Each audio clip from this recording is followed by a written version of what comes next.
सिंधु जल संधि भारत और पाकिस्तान के बीच हुआ एक द्विपक्षीय समझौता है। ये संधि भारत और पाकिस्तान के बीच 19 सितंबर 1960 में कराची में हुई थी। इस संधि पर तत्कालीन प्रधानमंत्री जवाहरलाल नेहरू और पाकिस्तान के तत्कालीन राष्ट्रपति जनरल अयूब खान ने हस्ताक्षर किए थे।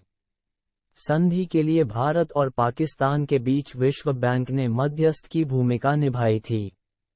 इस संधि के अनुसार भारत और पाकिस्तान के बीच 6 नदियों के पानी का बंटवारा होता है। इन नदियों में व्यास, रावी, सतलज, झेलम, चिनाब और सिंधु नदियां शामिल हैं। इस समझौते के अनुसार पूर्वी क्षेत्रों की नदियों व्यास, रावी और सतलज कर नियंत्रण का अधिकार भारत को मिला। भारत इन नदियों से विद्युत निर्माण, सिंचाई और जल संसाधन से जुड़ी कई योजनाओं को संचालित कर रहा है। वहीं दूसरी ओर पश्चिमी क्षेत्रों की नदियों सिंधु, चिनाब और झेलम पर नियंत्रण के अधिकार पाकिस्तान को दिया गया। पाकिस्तान में इन्हीं नदियों के पानी से बिजली निर्माण और सिंचाई के काम किए जाते हैं। इस संधि के कारण भारत पाकिस्तान को पानी जल का 80.52% यानी 167.2 अरब घनमीटर पानी सालाना देता है। यही कारण है कि ये दुनिया की सबसे उदार संधि कही जाती है।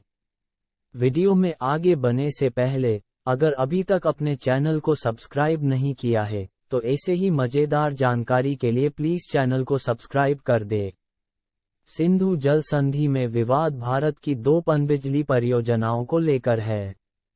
दरअसल सिंधु की सहायक नदियों पर बनने वाली 330 मेगावाट की किशनगंगा पनबिजली परियोजना का निर्माण 2007 में शुरू हुआ था। इसी बीच 2013 में चिनाब पर बनने वाले रातले पनबिजली संयंत्र की आधारशिला रखी गई थी। पाकिस्तान ने इन 2 परियोजनाओं का विरोध किया और कहा कि भारत ने सिंधु जल संधि का उल्लंघन किया है। किशनगंगा परियोजना को लेकर पाकिस्तान ने दावा किया कि इसके कारण पाकिस्तान में बहने वाले पानी रुकता है। 2015 में पाकिस्तान इस मुद्दे को लेकर विश्व बैंक पहुंच गया और किशनगंगा और रातले जल विद्युत परियोजनाओं से जुड़े विवाद को सुलझाने के लिए एक निष्पक्ष विशेषज्ञ की नियुक्ति की मांग की। अगले ही साल पाकिस्तान ने अनुरोध वापस ले लिया और अपनी आपत्तियों पर निर्णय लेने के लिए मध्यस्थता अदालत की मांग की। 2017 में विश्व बैंक ने कहा कि भारत को 1960 की संधि के तहत कुछ प्रतिबंधों के साथ झेलम और चिनाब नदियों की सहायक नदियों पर पनबिजली सुविधाओं का निर्माण करने की अनुमति है। मई 2018 में प्रधानमंत्री नरेंद्र मोदी ने किशनगंगा परियोजना का उद्घाटन किया। सिंधु जल संधि के चर्चा में आने का कारण है संधि में संशोधन को लेकर भारत द्वारा पाकिस्तान को जारी किया गया नोटिस। सरकारी सूत्रों के मुताबिक नोटिस इस्लामाबाद द्वारा संधि को लागू करने को लेकर अपने रुख पर अड़े रहने के कारण जारी किया गया है। नोटिस सिंधु जल संबंधी आयुक्तों के माध्यम से 25 जनवरी को भेजा गया। पारस्परिक रूप से सहमत तरीके से आगे बढ़ने के लिए भारत द्वारा बार बार प्रयास किए गए।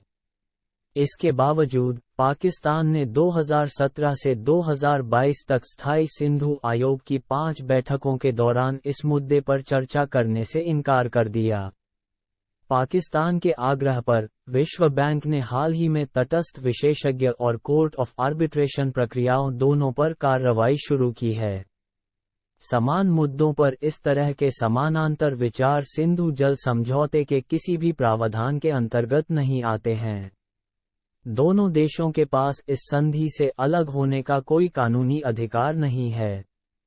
संधि का अनुच्छेद 12(4) संधि को समाप्त करने का अधिकार तभी देता है जब दोनों देश लिखित रूप से सहमत हों।